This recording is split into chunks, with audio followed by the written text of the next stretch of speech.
Ny 17 aprily teo no nivoaka ny filazana fa tsy azo ivarotana sy tsangatsanganana ny bypass ny andro ny omaly alahady ny Pasika sy andro ho any alatsinainy ny Pasika araka ny teny midina avy amin'ny fitondram-panjakana.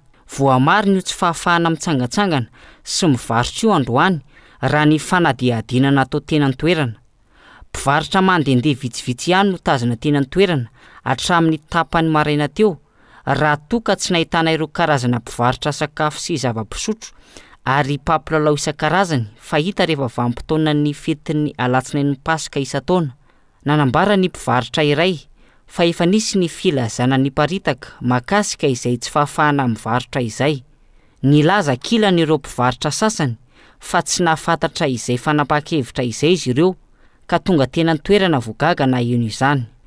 Mbola afaka nivarotra ihany ireto farany saingy tsy afaka nijanona ela tamin'ny toerana iray. Zay koa aza vao tonga mihitsy io dia izany no henonay.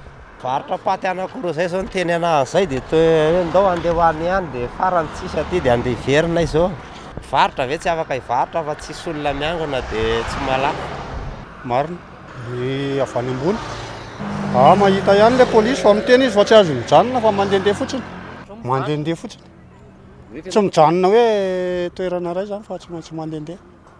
Nanamafy ireo mpitsangatsangana fa tsy nahafantatra mialoha ny fisian'io filazana io ny akamaroan'izy ireo.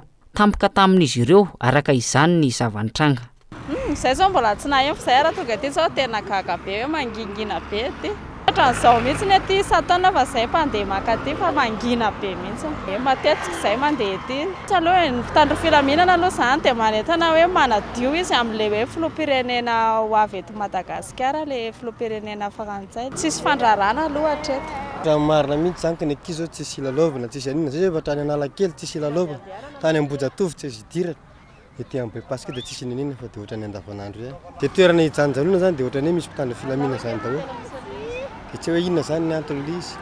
Hoe le vahoaka be hikorotana ve sa inona fa angatsy hoe mitsangatsangana androany. Tokony hoe mitsangatsangana dia mba avela malalaka le olona fa le olona ngefa tsy afaka mandeha lavitra noho ny fiainana efa mafy. Dia mba ety amin'ny manodididina ety. Tazana nanadio teny amin'ny manodidina amin'ny bypass ireo mpitandro ny filaminana. Everina fa misy fandraisany amin'ny fandraisana ny fahatongavan'ny filoham-pirenena Frantsay sy ny fandraisana ireo vahiny.